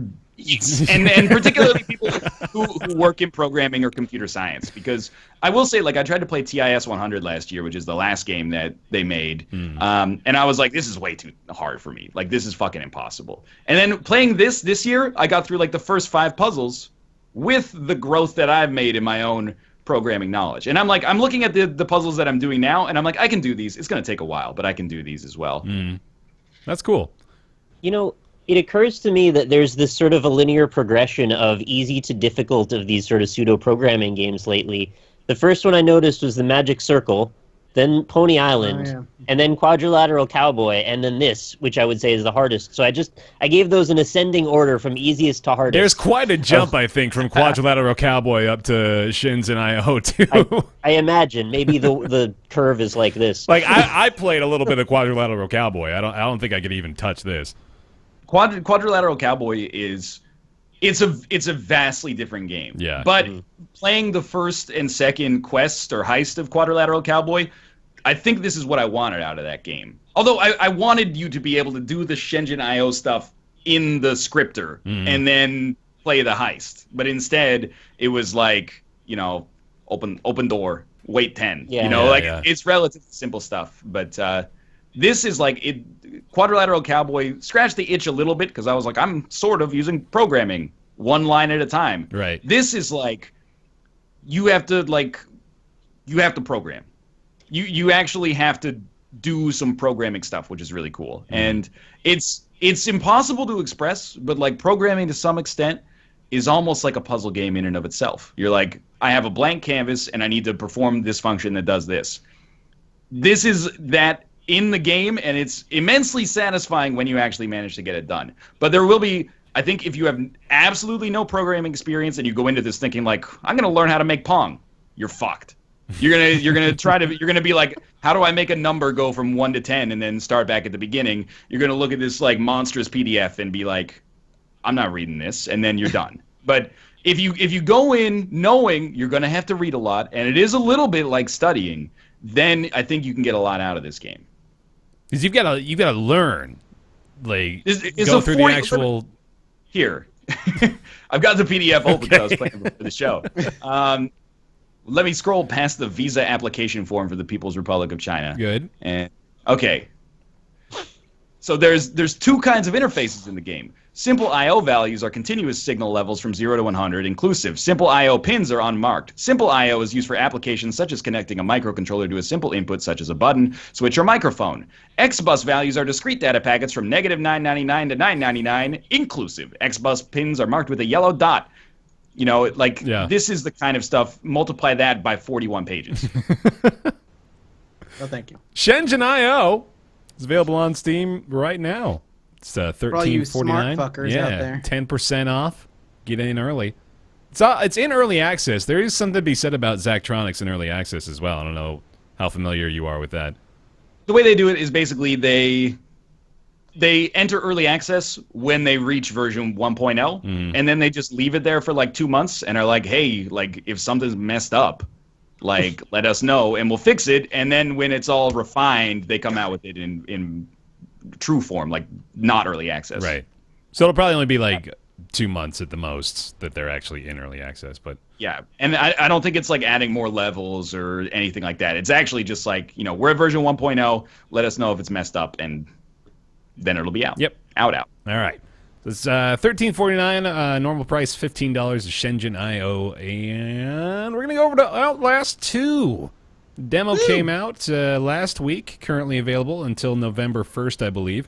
Nick and Mathas both had a chance to check that out. Nick, you want to tell me about Outlast 2's demo? Sure.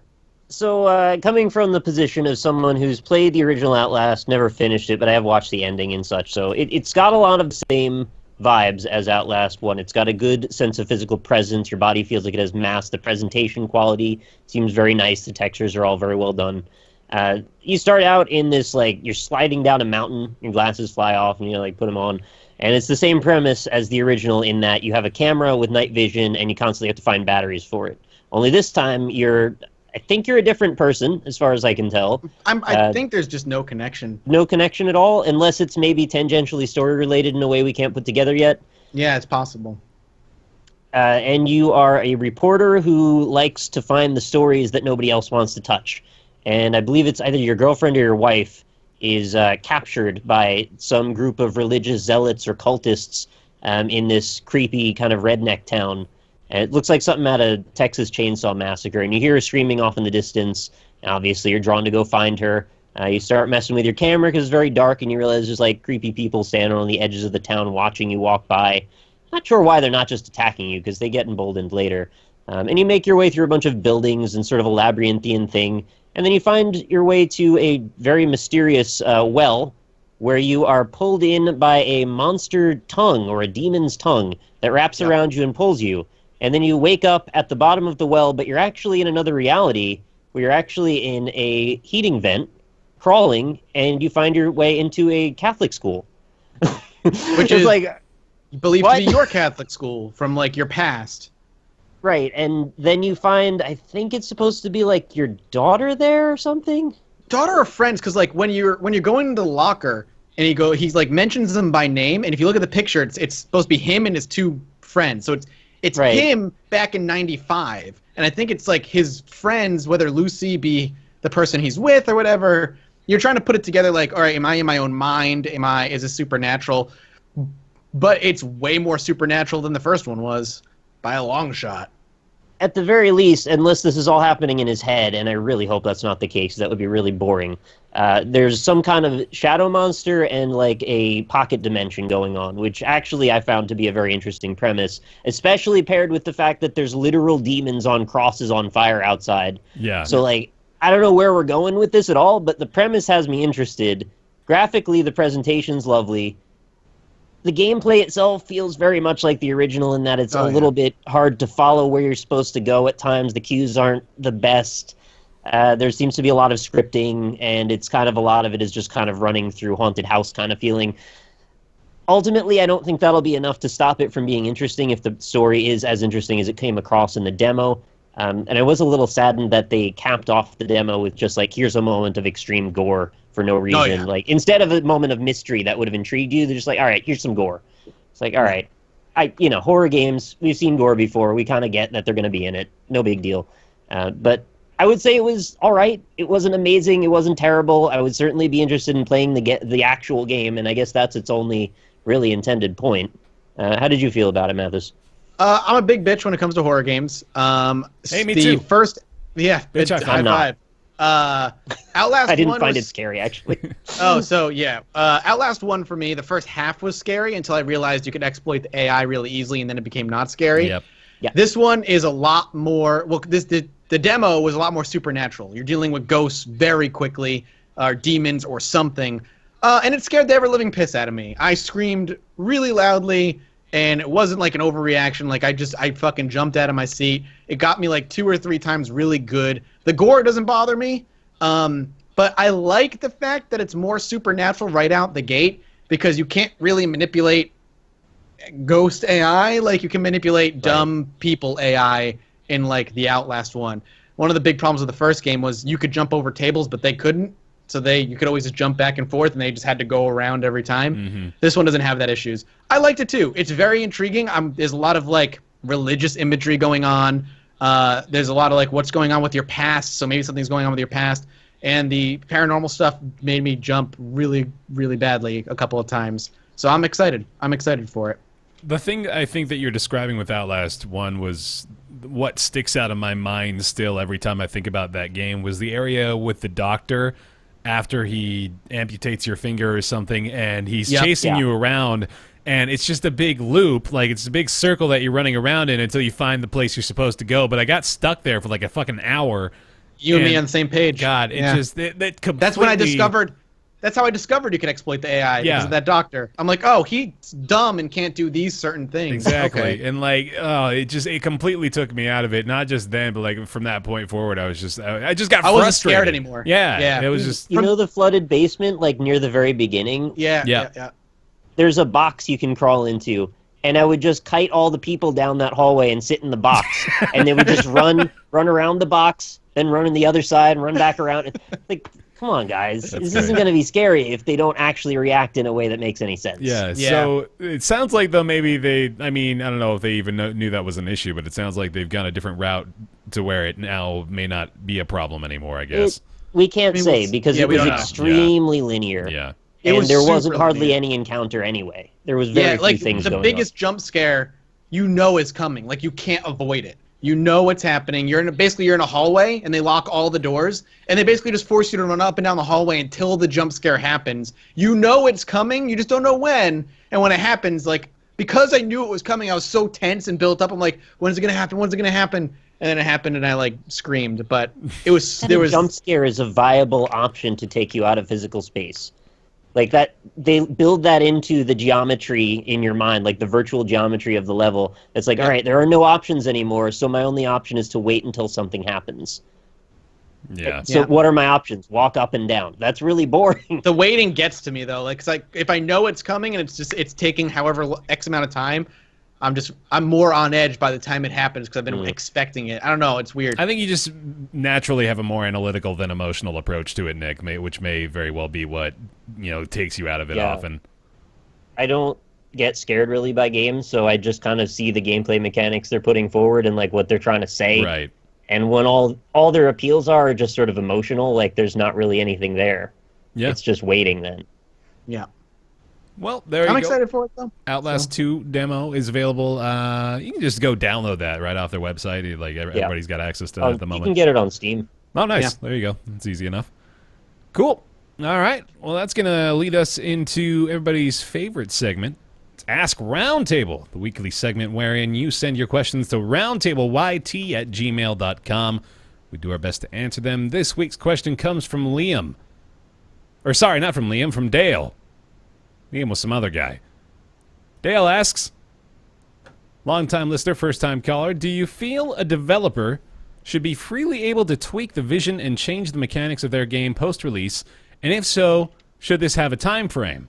He's specifically thinking about games like Isaac and Dark Souls, where considerable changes are regularly implemented, which can have big impacts on the game and enjoyment, depending on the gamer.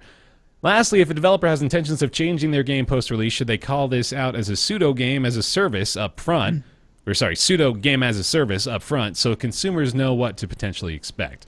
Main question here: do you feel a developer should be freely able to tweak and adjust a game post-release, and do you feel this needs a time frame associated with it? Anybody? I think it's like, I think the developer has 100% agency, like within reason.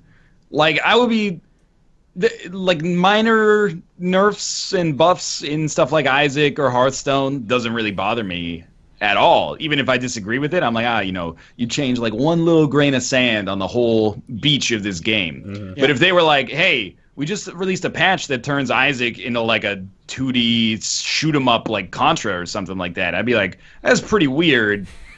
But I also feel like that's like outside of the bounds of realism. But I wanted to at least go to that territory first, just because I know people in the comments are going to be like, well, what if they just removed every item or something like that? So, I mean, I feel like they should be able to tweak. I don't think players have any ownership over a game, and it's kind of a bummer for me when people are like, oh, they ruined it because they like changed one single item because it caused a problem in the game. Maybe the solution isn't perfect, but like I almost can't think of a situation in which a game was good and then it got ruined by post-release support. Well, Mathas had a pretty good example of that in one of his recent Judge Mathis episodes, right, with the Star Wars MMO. Oh yeah, that was a long time ago. Yeah. They butchered that game real hard. Mm-hmm. What was that called? I feel like that's such an Star Wars Galaxies. That's right, I feel like that was such an outlier though, because they were like pre-WoW MMO doing their own thing, had a very loyal base, and then WoW came out and they were just like, we want WoW money. Yeah. Let's turn this game into WoW, and they just couldn't. I mean, that's old. Like the game died because of it. Right. And then they came out with KOTOR Online or whatever it was. And that was Star Wars WoW, basically. It happens, I guess, but I guess it just happens very, very rarely. I wish they would. I'm with Ryan, I think. Like, as long as they don't ruin the game, I'm down with it. I hope, like, fingers crossed, as an example, Mafia 3 gets some major changes in its post-release patches that really make the game good. So I'm down with it. Yeah, as long as they don't change what the game is, I'm fine with it. Usually it's not noticeable, too. Yeah. Nick, how do you feel?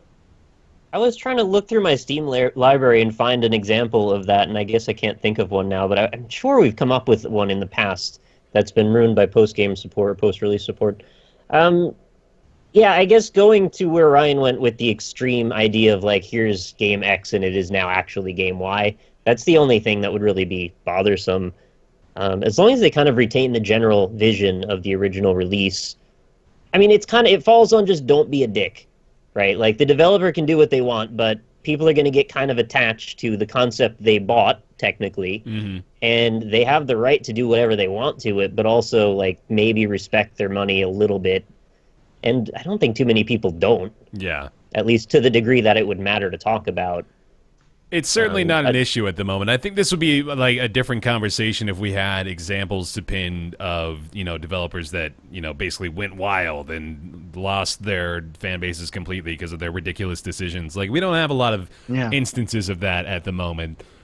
Which is good. Yeah, definitely a good thing, obviously. So that there's no real need for this sort of limitation, although I could certainly see like a hypothetical scenario in which maybe you would consider this realistic necessity. But right now, I think it's pretty fair to say that if they made the game, they should be free to change the game how they see fit. And I don't even think it's necessarily an anti-consumer position. I was going to harp on you, Ryan, because, obviously that's the thing. But it's really not. It's just sort of the developer, they made the game. They have free reign over whatever version of the game they feel is going to be best in the future. And I especially... CSGO. Yeah. Chat said CSGO. Okay, so we got the one now.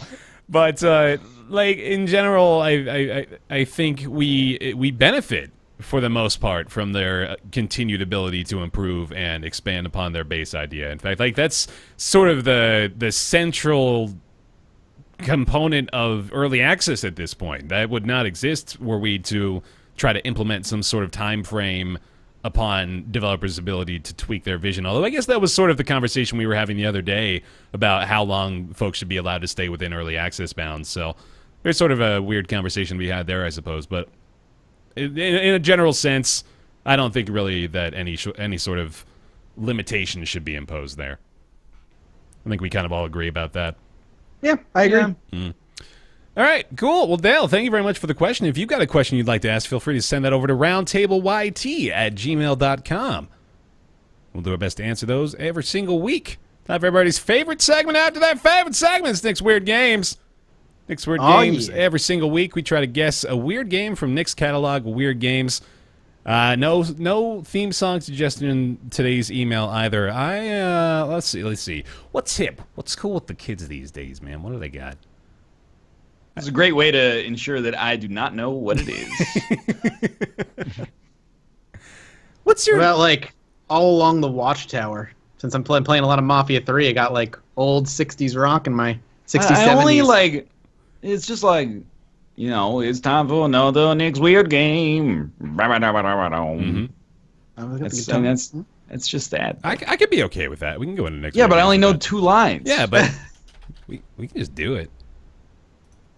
I refuse. It's a dilution of my brand. Okay.